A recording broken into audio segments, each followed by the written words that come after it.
اس فن سے کون کون سے بھلے برے کام لیے جا سکتے ہیں۔ 2 نمبر جعلی پیر اور بھوت پریت والے عامل، اس فن سے توہم پسند لوگوں کو خوب بیوقوف بناتے ہیں اور پیسے بٹورتے ہیں۔ وہ آپ کے روبرو بیٹھے ہوئے کہیں دور باہر سے جن یا ہمزاد کی آواز سنا سکتے ہیں، جبکہ ان کے ہونٹ بھی ہل نہیں پاتے۔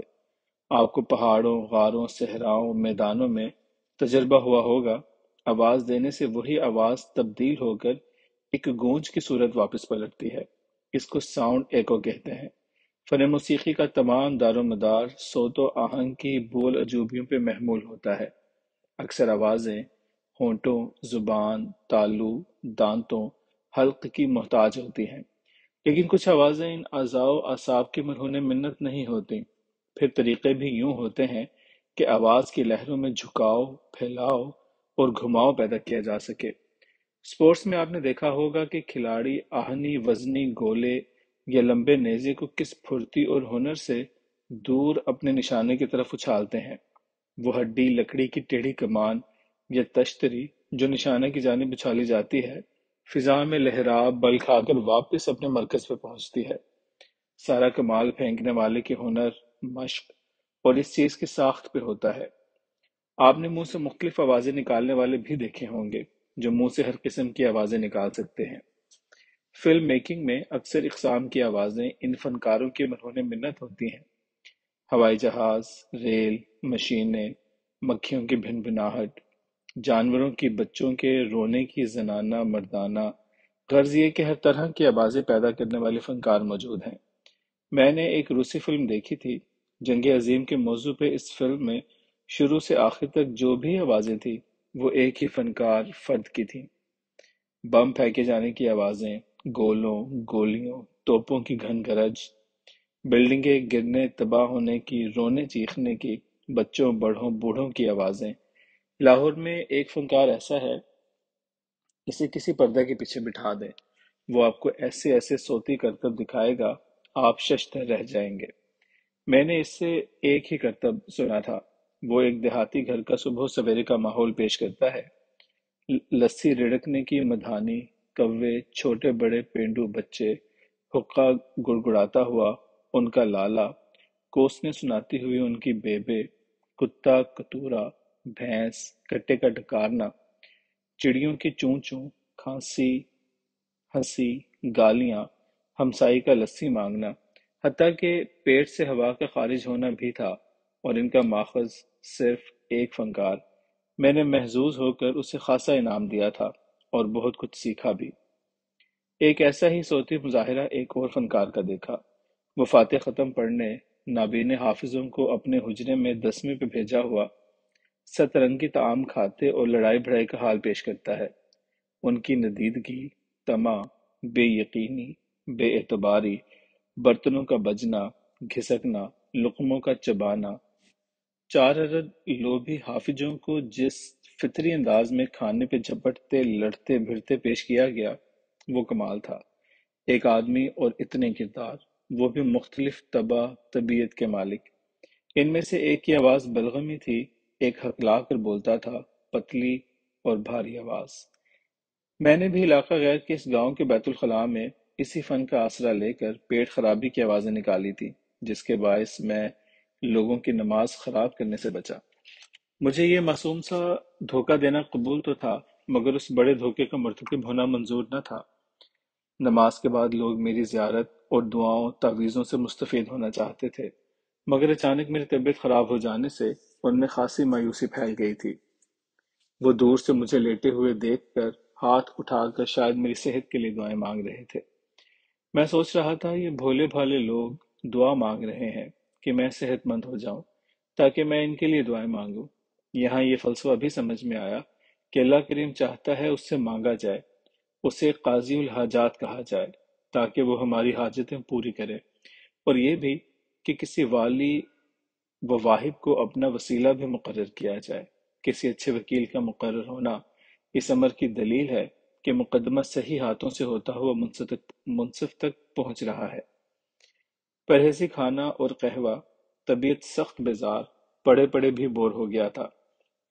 بیماری چونکہ خود ساختہ تھی، محض جمعہ کی نماز نہ پڑھانے کی خاطر اس لیے اب میں خود ہی تندرست ہو گیا تھا۔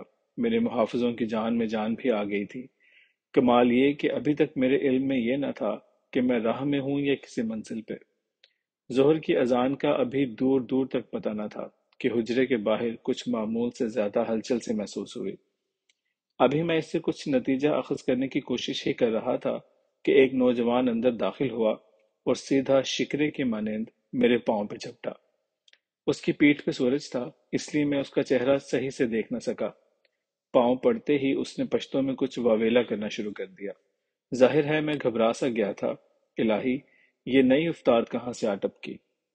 کندھے پہ ہاتھ ڈال کر بمشکل اسے سیدھا کیا تو وہی وارثک والا میرا عقیدت مند، میرے پاؤں دابنے والا، لا میری مچھلی، میرا مونگا موتی، فیم یونس خان تھا۔ میں کئی لمحے اس کے چہرے پہ نظریں گاڑے تکتا رہا۔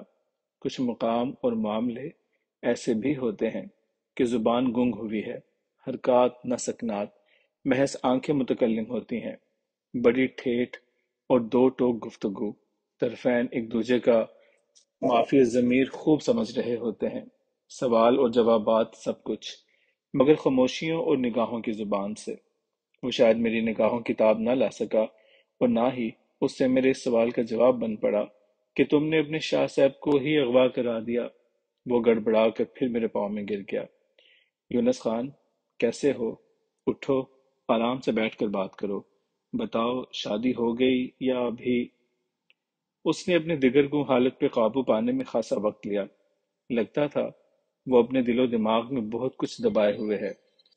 وہ پہلے سے کچھ بدلا ہوا اور کھویا کھویا سا تھا۔ کچھ سرت پکڑنے کے بعد اس نے بتانا شروع کیا کہ کس طرح مچھلی ملی، اس کے پیٹ سے حاصل ہونے والا سنگ دانہ، پشاور میں اپنے علاقہ والے جوہری کو دکھانا، اس کو فروخت کر کے واپس اپنے گاؤں پہنچنا، اور پھر طے شدہ رقم لے جا کر اپنے ہونے والے سسر سے ملاقات کر کے نکاح کی تاریخ کے لیے کہنا، اور پھر اس کا اعتراض ڈالنا کہ یہ ثابت کرو کہ یہ رقم تم نے جائز طریقے سے حاصل کی ہے۔ وہ پھر میرے پاؤں پکڑتے ہوئے گھبرایا۔ شاہ صاحب، خدائے پاک کی قسم، نہ تو میری نیت تھی اور نہ ہی میں نے خود دانستہ ایسا کیا۔ میں نے بہت اس کو سمجھایا، قسم کھایا کہ نہ تو میں نے چرس پاؤڈر بیچا ہے اور نہ کرائے کی قاتلی کی ہے۔ یہ پیسہ خدائے پاک نے دیا ہے، میرے شاہ صاحب کی دعا سے۔ لیکن وہ دیوس نہیں مانا اور بولا، یہ پیسے اٹھا کر لے جاؤ، میں رشتہ نہیں دیتا۔ اب شاہ صاحب، میں نے مجبور ہو کر جرگہ بلایا۔ جرگے نے بھی یہی فیصلہ دیا کہ اگر تم نے جائز طریقہ سے یہ رقم حاصل کیا ہے تو اس کا ثبوت دینے میں کیا اعتراض ہے؟ شاہ صاحب، پھر میں نے ڈرتے ڈرتے آپ کا بتایا کہ آپ میرے پیر بابا ہیں۔ آپ نے اپنی کرامت اور دعا سے مچھلی کے پیٹ سے مجھے جواہرات دلوایا ہے، اور یہ بھی بتایا تھا حضرت یونس پیغمبر کی طرح میری مشکل کا حل بھی مچھلی تھا، کہ مجھے مسکین کا نام بھی یونس خان ہے۔ شاہ صاحب، اب مصیبت یہ پڑا کہ سب گاؤں قبیلہ والا میری حمایت میں ہو گیا۔ کہنے لگا کہ شاہ صاحب کو ادھر بلاؤ، ہم بھی ان سے دعا برکت لے گا۔ شاہ صاحب، ادھر تو علاقہ غیر ہے، پاکستان کا حکم قانون تو ادھر نہیں چلتا اور نہ ادھر کا ادھر چلتا ہے۔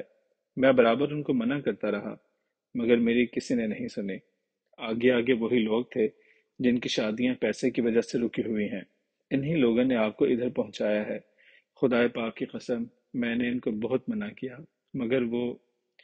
میں نے اس کی رواں بات کاٹتے ہوئے کہا، میں جانتا ہوں، تم میری فکر نہ کرو۔ بولو، شادی کب ہو رہی ہے؟ لگتا ہے اللہ نے مجھے تمہاری شادی میں شرکت کے لیے یہاں بھیجا ہے۔